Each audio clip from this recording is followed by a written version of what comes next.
World of sociology. Students, जैसा कि हम लोगों ने 600 क्वेश्चन कर लिया था, तो आज हम 601 क्वेश्चन से करेंगे। जो व्यूवर्स न्यू हैं उन्होंने अभी तक मेरे चैनल को सब्सक्राइब नहीं किया है, वो चैनल को सब्सक्राइब कर लें। और आप लोग मेरे चैनल वर्ल्ड ऑफ सोशियोलॉजी पर जाकर उसकी प्लेलिस्ट में जो सोशियोलॉजी का ये सीरीज़ चल रही है, मोस्ट इम्पॉर्टेंट क्वेश्चन सीरीज़, उस पर आप इससे आगे के जो भी वीडियोस थे, जो भी क्वेश्चन डिस्कशन हुआ था, वो वहाँ पे आपको मिल जाएगा, आप वहाँ से देख लीजिए। और जिन्होंने अभी तक चैनल को लाइक नहीं किया है, इस वीडियो को लाइक नहीं किया है, वो इस वीडियो को लाइक कर दें, आप सभी स्टूडेंट्स। ओके, सो मैं स्टार्ट करती हूँ। आज का हमारा जो फर्स्ट क्वेश्चन रहेगा, क्योंकि मैं 20 क्वेश्चन ही कराती हूँ रोज़ इस सीरीज़ में, तो आज का हमारा फर्स्ट क्वेश्चन है क्वेश्चन नंबर 601। ये क्वेश्चन है हमारा, समाज में लैंगिक भूमिका की स्थापना किन कारणों से होती है। तो लैंगिक भूमिका की स्थापना किन कारणों से होती है, यहाँ पर हमको बताना है, जेंडर रोल। सो यहाँ पर हमारा जो ऑप्शन है, ऑप्शन ए समाजीकरण, ऑप्शन बी नैतिक भिन्नता, ऑप्शन सी महिलाओं की निम्न पद स्थिति, ऑप्शन डी निरक्षरता। सो यहाँ पर स्टूडेंट हमारा जो राइट आंसर होगा वो ऑप्शन नंबर ए होगा, समाजीकरण। क्योंकि सोशलाइजेशन की प्रोसेस के ही थ्रू जेंडर वहाँ पे डिफाइन कर दिया जाता है, लैंगिक भूमिका को वहाँ पर बता दिया जाता है कि आप मेल हैं, आप ये वर्क करेंगे, आप फीमेल हैं, आपका ये वर्क होगा। तो सोशलाइजेशन ही ऐसा होता है एक बच्चे का कि वहाँ से ही उसको ये डिटरमाइन करा दिया जाता है कि क्या भूमिका आपको समाज में निभानी है। Okay, next question, question number 602। निम्नांकित में कौन समाज की प्रकार्यात्मक आवश्यकता नहीं है। सो यहाँ पे ध्यान रखिएगा, प्रकार्यात्मक आवश्यकता नहीं है पूछा है। सो यहाँ पर जो हमारा आंसर होगा, जो ऑप्शन है पहले हम उसको देखते हैं। ऑप्शन ए पर्यावरण अनुकूलन, ऑप्शन बी लक्ष्य प्राप्ति, ऑप्शन सी प्रतिमान अनुरक्षण तथा तनाव प्रबंधन, ऑप्शन डी सामाजिक वियोजन। सो स्टूडेंट यहाँ पर देखिए, इसका जो राइट आंसर होगा वो जो हमारा ये है सामाजिक वियोजन, वो होगा।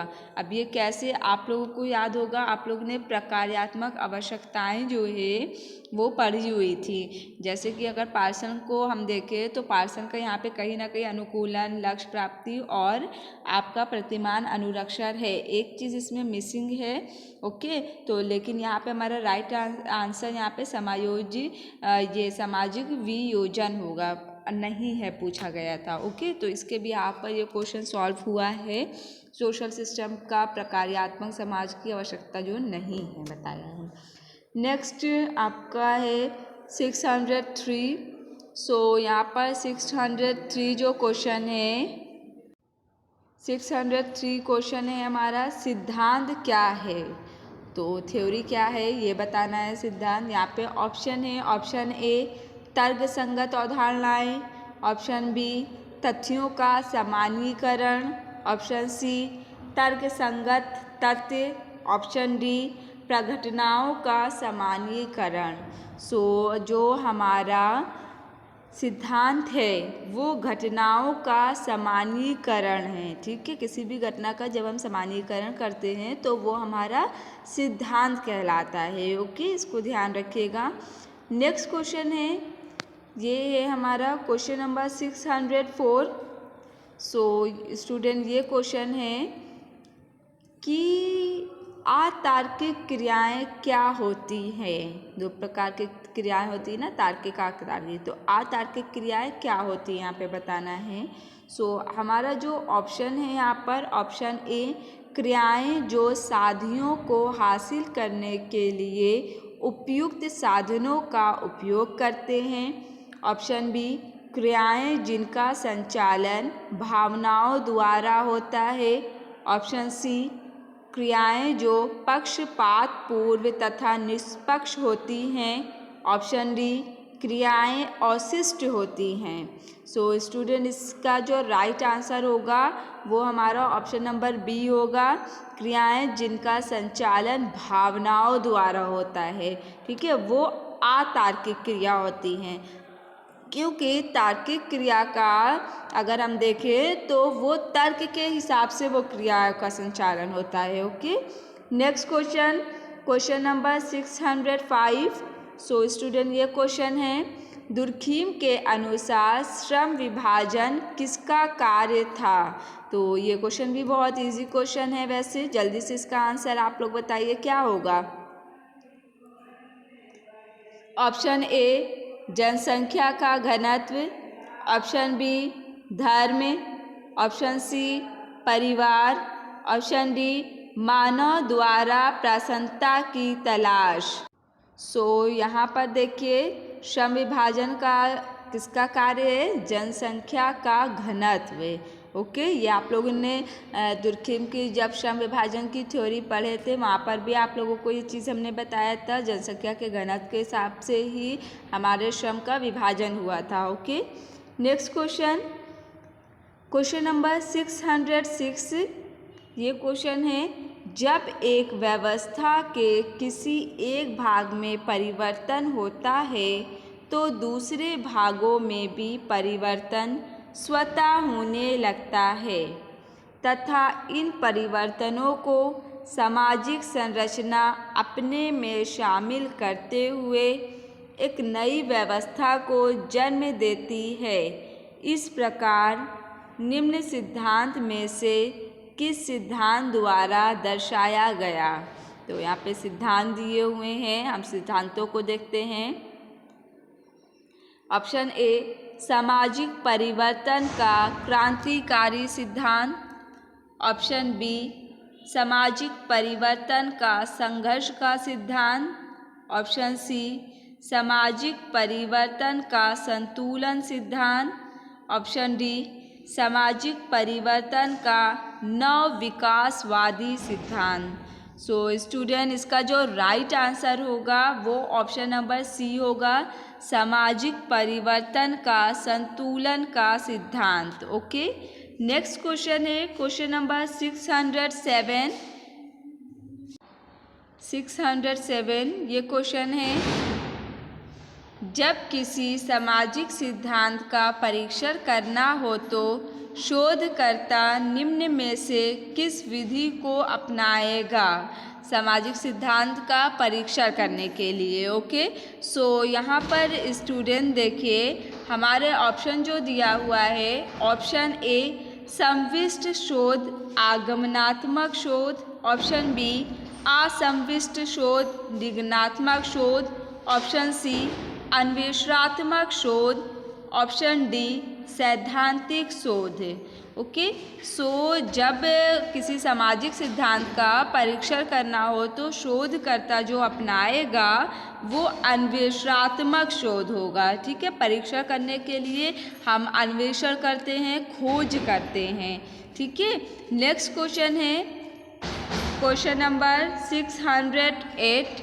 सो स्टूडेंट, ये क्वेश्चन है हमारा, कौन सा सिद्धांत इस बात पर जोर देता है कि सामाजिक स्तरीकरण में व्यक्तियों का एकीकरण व्यक्तियों के गुणों या पुरस्कार पर न होकर प्रकारों पर निर्भर प्रकारों के आधार पर होता है। ठीक है, जो इंडिविजुअल का एकीकरण हो रहा है सामाजिक स्थिरीकरण में, वो गुण और पुरस्कार पर नहीं बल्कि प्रकार पर हो रहा है। ठीक है, तो ये किस सिद्धांत में आएगा। ऑप्शन ए मार्क्सवादी सिद्धांत। ऑप्शन बी प्रक्रियावादी सिद्धांत। ऑप्शन सी सांस्कृतिक सिद्धांत। ऑप्शन डी संरचनात्मक सिद्धांत। सो स्टूडेंट, इसका जो राइट आंसर है वो ऑप्शन नंबर बी है, प्रक्रियावादी सिद्धांत में आएगा ये। ओके, इसको ध्यान रखिएगा ये क्वेश्चन आप लोग। एंड आपका नेक्स्ट क्वेश्चन है क्वेश्चन नंबर 609। निम्न में से कौन सा सिद्धांत मानवता की मनोवैज्ञानिक अभिव्यक्ति पर आधारित है? तो मानवता की मनोवैज्ञानिक अभिव्यक्ति पर। वैसे तो क्वेश्चन इजी है, टफ नहीं है ये। ऑप्शंस देखते हैं। प्रक्रियावाद, प्रसारवाद, संरचनावाद, अंतःक्रियावाद। सो स्टूडेंट, इसका जो राइट आंसर है वो ऑप्शन नंबर डी है, अंतःक्रियावाद। मानवता की मनोवैज्ञानिक अभिव्यक्ति पर हमारा अंतःक्रियावाद होगा। नेक्स्ट क्वेश्चन है क्वेश्चन नंबर 610 है ये क्वेश्चन है। प्रक्रियावादी विचारधारा के अनुसार मानव प्रकृति निम्न में से किस प्रकार की है? मानव की प्रकृति कैसी है यहाँ पर ये बताना है। ओके, सो स्टूडेंट, यहाँ पर हमारा जो राइट आंसर होगा इन ऑप्शंस में से आप बताइए कि मानव की प्रकृति किस प्रकार की है प्रक्रियावादी विचारधारा के according. Option A petrol, option B पानी, ऑप्शन सी मोम, ऑप्शन डी स्टील। सो इसका जो राइट आंसर होगा ऑप्शन बी पानी की तरह है। प्रक्रियावादी विचारधारा का मानना है मानव की प्रकृति पानी की तरह होती है। Okay, next question 611।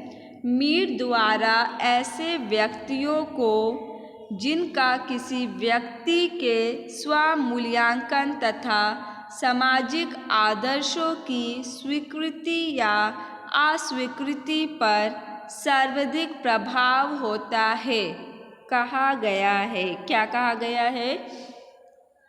यहाँ पर ऑप्शन देखेंगे। ऑप्शन ए सामान्यीकृत दूसरे, ऑप्शन बी संदर्भ दूसरे, ऑप्शन सी महत्वपूर्ण दूसरे, ऑप्शन डी मॉडल दूसरे।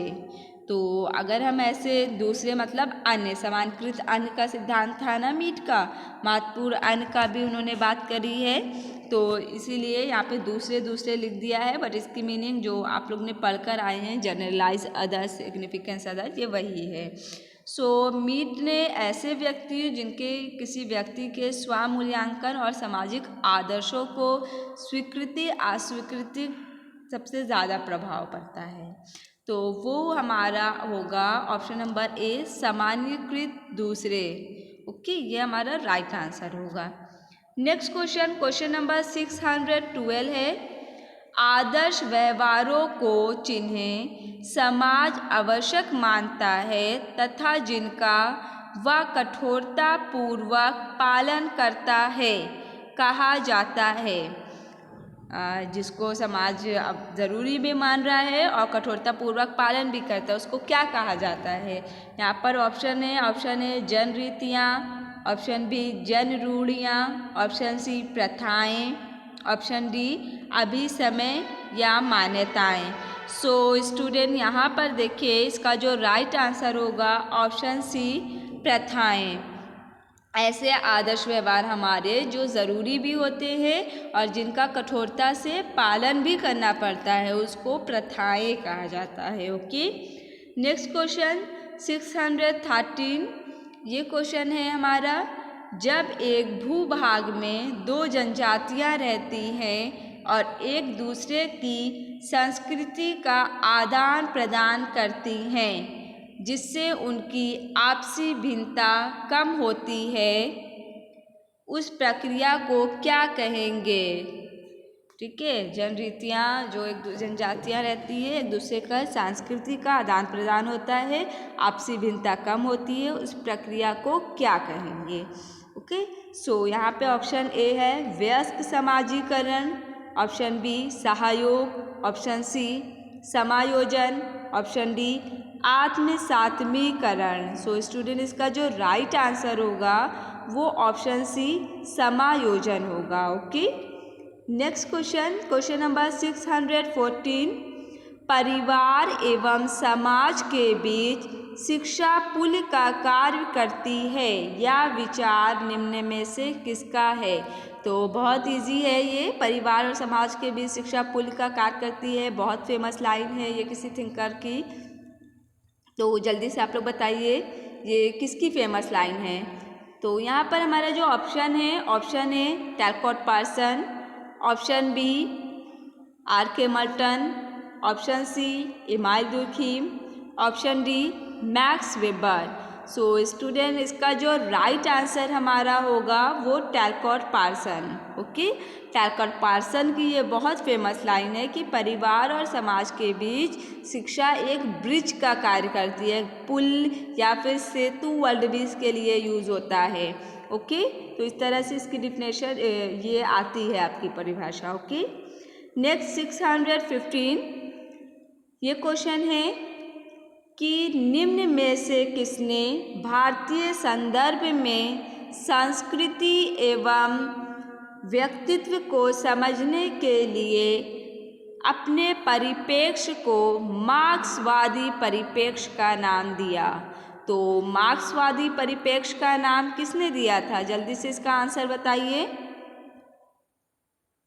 ऑप्शन दिया हुआ है हमारा, option A R Desai, option B M N. Srinivas, option C D P. Mukherjee, option D G S. Ghurye. So इसका जो राइट आंसर है स्टूडेंट वो ऑप्शन नंबर ए होगा, ए आर देसाई ने ही मार्क्सवादी परिप्रेक्ष्य को यूज़ किया है इन्होंने। ठीक है, भारतीय संदर्भ में संस्कृति और व्यक्तित्व को समझने के लिए इन्होंने मार्क्सवादी परिप्रेक्ष्य का सहारा लिया था। ओके, इसको ध्यान रखिएगा। नेक्स्ट क्वेश्चन नंबर 616 ये क्वेश्चन है, व्यवसायों मान सम्मान जाति श्रेणी एवं शक्ति में हुए परिवर्तन के संबंध में सामाजिक पदवी में हुए परिवर्तन को क्या कहेंगे। सामाजिक पद में जो परिवर्तन हो रहे हैं उसको क्या कहेंगे। तो यहाँ पर ऑप्शन है सामाजिक परिवर्तन बोलेंगे, सामाजिक गतिशीलता, क्रांति, पुनः निर्माण। तो इसका जो राइट आंसर है वो सामाजिक गतिशीलता है। ठीक है, व्यवसाय में मान सम्मान जाति इसमें जो परिवर्तन होते हैं और उसमें हमारे सामाजिक जो पद है पद में भी परिवर्तन होते हैं, तो वो सामाजिक गतिशीलता में आता है हमारा। ओके, नेक्स्ट क्वेश्चन नंबर 617 ये क्वेश्चन है, समाजशास्त्र में संस्कृति निम्न में से किसको दर्शाती है। संस्कृति क्या दर्शाती है।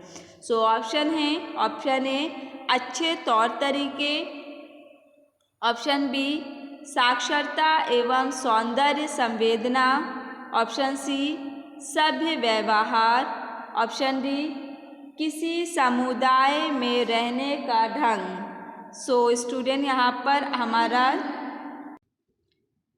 संस्कृति क्या दर्शाती है, संस्कृति किसी समुदाय में रहने का ढंग ये दर्शाती है। ओके, सो नेक्स्ट क्वेश्चन अब हमारा है क्वेश्चन नंबर 618 ये क्वेश्चन है, निम्न में से कौन सा तत्व मल्टन के विचलन के विश्लेषण में शामिल नहीं है।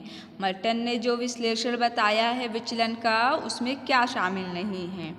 सो यहाँ पर ऑप्शन ए है अलगाव, ऑप्शन बी आविष्कार, ऑप्शन सी विधिवाद, ऑप्शन डी रिट्रीटिज्म।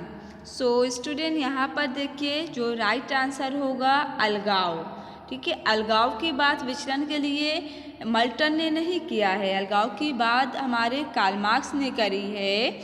और इन्होंने जो बात करी है आप लोगों को याद होगा अनुरूपता नवाचार इस हिसाब से इन्होंने बताया था ना, तो उसमें आविष्कार विधिवाद रिट्रीटिज्म, तो ये बात विश्लेषण में विचलन के मल्टन करते हैं, अलगाव की बात लेकिन नहीं करा है इन्होंने। नेक्स्ट क्वेश्चन है क्वेश्चन नंबर 619 ये क्वेश्चन है, ब्लूमर के अनुसार सांस्कृतिक अंतःक्रियावाद की निम्न परिभाषाओं में से कौन सही है। तो सांस्कृतिक अंतःक्रियावाद की परिभाषाओं में से कौन सी सही है। ऑप्शन ए प्रतीकों के अनुरूप व्यक्ति क्रिया की व्याख्या करता है, ऑप्शन बी व्यक्ति अपने पसंद अनुसार क्रिया करते हैं। Option C. ऑप्शन बी, व्यक्ति अपनी पसंद अनुसार क्रिया करता है। ऑप्शन सी, व्यक्ति प्रतीकों की परवाह ना करके क्रिया करता है। ऑप्शन डी, व्यक्ति अपने हित के अनुसार क्रिया करता है। स्टूडेंट, इसका जो राइट आंसर होगा हमारा वो होगा ऑप्शन नंबर ए। प्रतीकों के अनुरूप व्यक्ति क्रिया की व्याख्या करता है। ये ब्लूमर के अकॉर्डिंग सांस्कृतिक अंतःक्रियावाद की परिभाषा है। ओके, अब नेक्स्ट क्वेश्चन है हमारा क्वेश्चन नंबर 620। आज का हमारा जो 20 क्वेश्चन की सीरीज़ है उस क्वेश्चन का लास्ट क्वेश्चन है ये। 620 है, निम्न में से किस धर्म में अलौकिकता की अवधारणा नहीं है? अलौकिकता की अवधारणा किस में नहीं है? ऑप्शन देखते हैं। बौद्ध धर्म, यहूदी धर्म, ईसाई धर्म, इस्लाम। तो वैसे तो ऑप्शन देखने के बाद इसका आंसर आप लोगों को समझ में आ रहा होगा। बहुत इजी आंसर है इसका। क्या होगा इसका राइट आंसर? ऑप्शन नंबर ए हमारा। ठीक है, ऑप्शन ए बौद्ध धर्म, क्योंकि बौद्ध धर्म में कोई अलौकिकता की अवधारणा नहीं है। वो लोग अलौकिक शक्ति कोई ऐसी नहीं है जिस पर बिलीव करते हैं। तो ऑप्शन ए हमारा राइट आंसर होगा। आई होप स्टूडेंट आप लोगों के लिए ये वीडियो हेल्पफुल रहा हो। अब आगे हमारी जो क्वेश्चन सीरीज चलेगी वो हम आगे इसी क्वेश्चन सीरीज में हम कल भी नेक्स्ट 20 क्वेश्चन डिस्कस करेंगे। अब हम कल मिलते हैं आगे के क्वेश्चन के साथ अपने डिस्कशन में। Okay, thank you so much for watching this video. Thank you.